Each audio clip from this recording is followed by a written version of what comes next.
This happened a few weeks ago. I was hanging out with my friend Dustin, and we decided to go explore this creepy old abandoned asylum. It was a huge building, about 3 stories high. We walked past the railroad. We then continued to the old asylum. As we walked to it, I looked up and my heart dropped.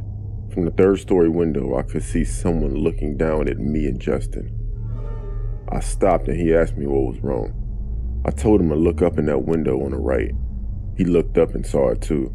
We continued to stare at it for about a few seconds before whoever or whatever it was moved out of sight. We then were deciding if we should still go in. We settled it. It was just some person trying to buy drugs or something. Drug deals and teens were always in there sneaking. We went past no trespassing signs and explored the first level of the building. There was a lot of broken glass and graffiti everywhere. There was this one that said, "I love it when they run."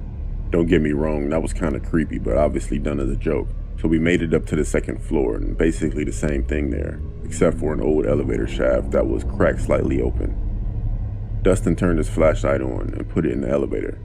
We saw a whole lot of electrical junk, some dead birds and animals. If that wasn't freaky enough, we also heard something walking above us on the 3rd story. My heart felt like it was about to explode. I had a bad feeling about this, and I told him we should leave. He said, "Nah, it'll be fine," and he started walking up to the 3rd story. I didn't want to be left alone near the spooky elevator, so I followed behind him. We had our phones out, taking pictures of all kinds of stuff on the previous floors. As we walked up the stairs, I swear we were being followed, and I told Dustin to hurry up. He went upstairs, and I wasn't far behind. What I saw on the 3rd floor of that asylum will haunt me for the rest of my life. There were pentagrams and animals all over the place. It smelled awful up there. There were some rooms in the back of the corner.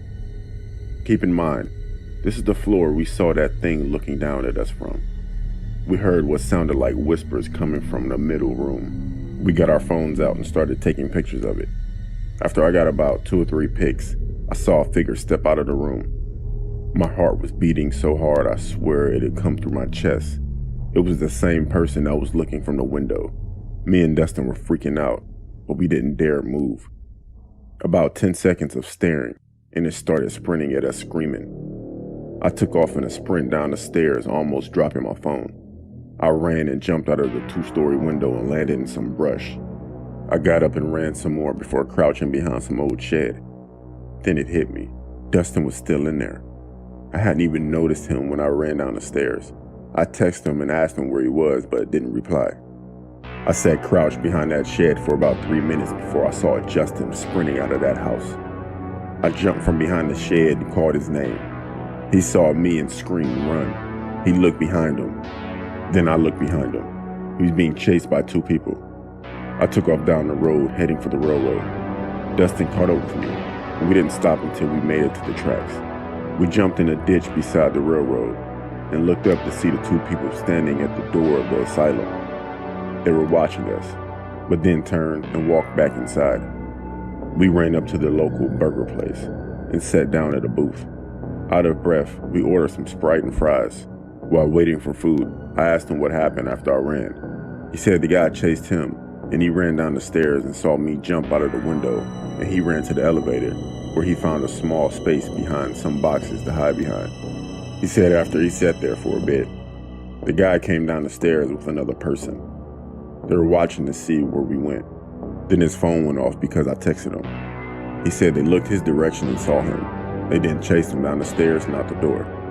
And that's when I saw him and we ran. We didn't call the cops because we didn't want to get in trouble for trespassing. I don't know those guys, and I don't know what they were doing in that building, but needless to say, I don't think me or Dustin will ever go back there again.